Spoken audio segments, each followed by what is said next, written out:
ഈ മരിച്ച കുടുംബത്തെ പരിചയമുണ്ടോ? കൂടുതൽ പരിചയമൊന്നുമില്ല. പക്ഷേ എങ്കിൽ ഞാൻ സ്ഥിരം ഇതുവഴിക്കാൻ നടന്നു പോകുന്നതാണ്. അപ്പോൾ കുട്ടികളെപ്പോഴും ഇടയ്ക്കിടയ്ക്ക് കളിക്കുന്നത് കാണാറുണ്ട്. അപ്പോൾ നല്ല കുട്ടികളാണ് പൊതുവിൽ. ഞാൻ ഇടയ്ക്കിടയ്ക്ക് തമാശരം പറയുന്നതാണ്. കുട്ടികൾ പരസ്പരം തർക്കിക്കുമ്പോൾ എന്നെ വിളിക്കും, പറയും. പിന്നെ ചേട്ടാ ഇത് ഇവനെങ്ങനെ അങ്ങനെ പറയും. അവർ തമ്മിലുള്ള ചെറിയ ചെറിയ കുറുമ്പുകൾ കാട്ടുമ്പോൾ പറയും. അപ്പോൾ ഞാനത് സോൾവ് ആക്കും ആ സമയത്ത് തന്നെ. അപ്പോൾ അവരിങ്ങനെ അരീതിയിൽ ബന്ധങ്ങൾ കുട്ടികളായിട്ടുള്ളൂ.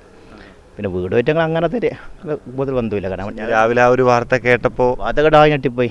അപ്പം എന്നിട്ട് മാത്രമല്ല പിന്നീട് ഞാൻ അറിയും. ഞാൻ രാവിലെ 4 മണിക്ക് 5 മണിക്ക് ഇത് വഴി വന്നിരുന്നു.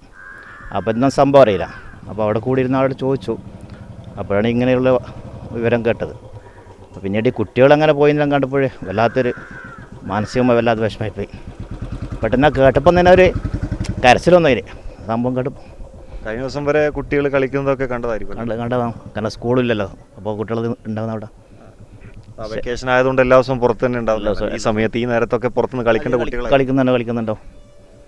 ഓക്കെ. എന്തായാലും കുട്ടികളുടെ ഒരു മരണമാണ് പ്രത്യേകിച്ച് നാട്ടുകാരെയൊക്കെ വേദനിപ്പിച്ചിരിക്കുന്നത്.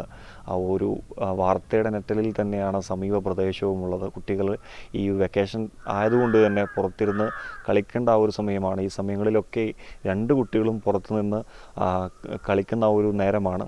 അപ്പോൾ അങ്ങനെ ഒരു വാർത്ത കേട്ട ഒരു നെറ്റലിൽ തന്നെയാണ് ഈ നാടുമുള്ളത്.